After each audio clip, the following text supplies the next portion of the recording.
So we've been getting quite a few questions about the Royal Enfield Flying Flea C6, about the price, design and the range that it offers. So if you plan to buy the motorcycle, this reel is for you. So now let's talk about the design of the motorcycle. So the first things we are listening to is that it's a sleek motorcycle. It's a slim motorcycle. Yes, it is a sleek and a slim motorcycle, but it has a different design to it. Well, it needs to be sleek and slim because it's an electric motorcycle, and if you have a lot of air drag, then it'll affect the range of the motorcycle. So as far as aerodynamics is concerned, this is a very sleek motorcycle, and it obviously gets a range of about 156 to one single charge. That's the IDC range, and it has a different design concept. So overall, if you look at the motorcycle, it definitely looks old school, but it has all the new age gizmos on it that you get on any latest motorcycle. Now, number two is the range of the motorcycle. Now, since the motorcycle is a sleek and a slim motorcycle, well, obviously the battery pack also needs to integrate inside it. If it is a big battery pack, then it will be too bulky for the motorcycle and it will spoil the design. So 156 IDC range on a real world, I am assuming 120 to 130 kilometers is what you can get. This is mostly a city commuter, so obviously you will not require more range. If it had a range of more than 200 plus kilometers on one single charge,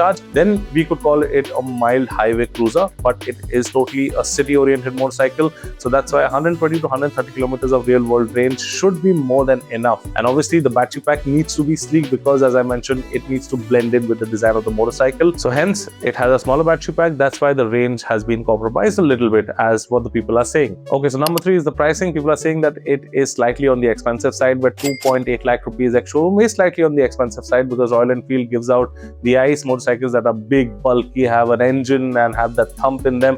Obviously they are a little more cheaper than what this is, but the fact is that electric components are expensive than ICE components. So the battery, the motor, the ECU, the other hardware that have gone inside it are slightly more expensive. And obviously, as I mentioned, it has an old school designing, but it has all the latest gizmos that you get on the latest gen motorcycles. So yes, that is why it is priced slightly on the expensive side. But if you want to buy it slightly cheaper, you can opt for the BAS plan, and the BAS plan you'll get it for 1,99,000 ex-showroom, and then you can pay a monthly rental for the battery as a service. So that is what you can go for. And if you want to watch out a full walk around video of this motorcycle, the video is running on a YouTube channel. You can go and check that out.